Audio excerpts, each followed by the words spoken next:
the most underutilized tools in your training arsenal is your imagination. Visualizing yourself doing the exercises and the movements that you want to do can really help in your training. In fact, pro athletes use this all the time.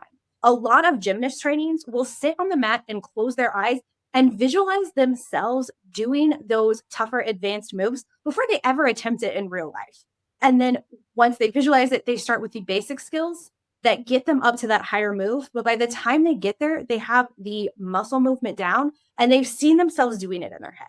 And we can do this as part of our training too.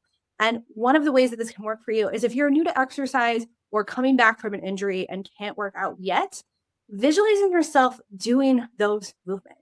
You have a knee injury and you can't squat right now, sitting in a chair, closing your eyes, and seeing yourself squat, even looking at forms on YouTube, seeing what those cues are and listening to them and mentally watching yourself do those movements can help that when you are recovered and ready to go, you're not as scared because you've seen yourself do it hundreds of times by the time you get here.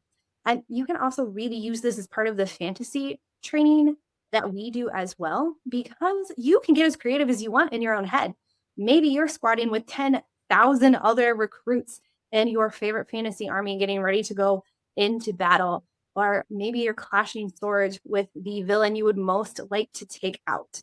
It's a lot of fun. It gets you ready to, and it builds that confidence for when you're ready to hit that workout floor again. And if you're somebody who's not injured or new to exercise, you can use this just like the pro athletes do. If there is a move or skill that you can't quite nail down, for me, right now, it's the pike up. I saw someone do it on TikTok and really, really thought that it was going to be easier. And I'm glad I didn't record it because it was a mess. But watching myself do it in my head helps build up the confidence, one, because it does involve leaping off the floor on your hands. And there's a fall risk in that and an injury risk. And it's easy for that fear to seep in.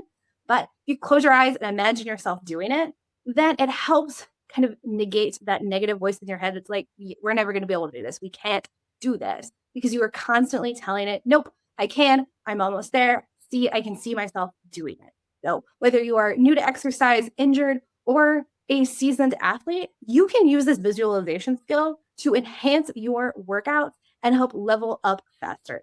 What makes fantasy fitness different is that we use this visualization skill not just to level up our moves, but to also work on our mindset because our mind is just as important for our health as our body and the things that we do with it and put into it.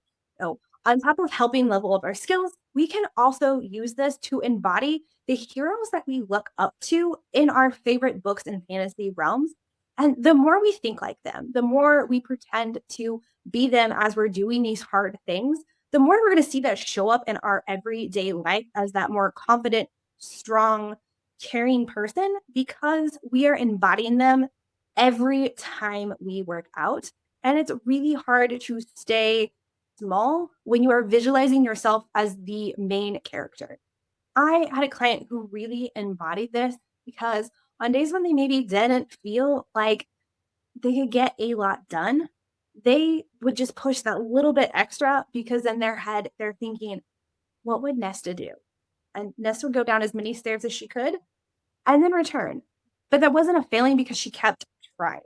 Oh, really embodying that spirit helped them to push a little bit and know when to retreat and try again tomorrow. Where can you put this into your everyday life? If you're someone who struggles with traditional meditation, meditation isn't necessarily just sitting still and breathing.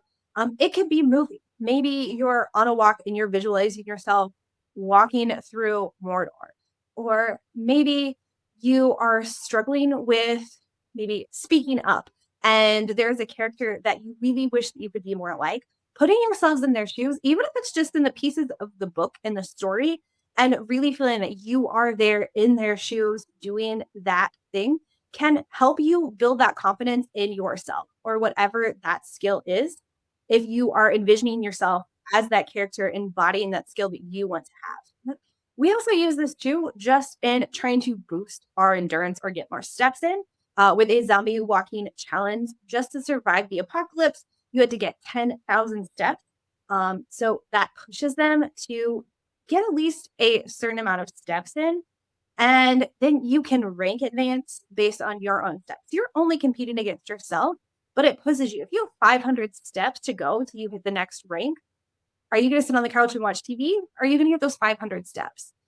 Having that visualization and knowing that, you're not going to get eaten by zombies can help push you too, so that you're not just settling for what I can do. You're seeing, can I go a little bit harder, a little bit longer, and then enjoy my rest a little bit more. So, my challenge for you is to try this out, whether it's with your exercise or with a skill that you want to embody. And then let me know what the results are. What did you find when you spent a little bit of time visualizing yourself doing a move that you can't quite do yet, or playing a fantasy role where you're embodying a trait that you want to develop in yourself? If you give us a try, let us know in the comments and tell us a little bit about what you visualized, what you saw, and how that showed up for you outside of that visualization.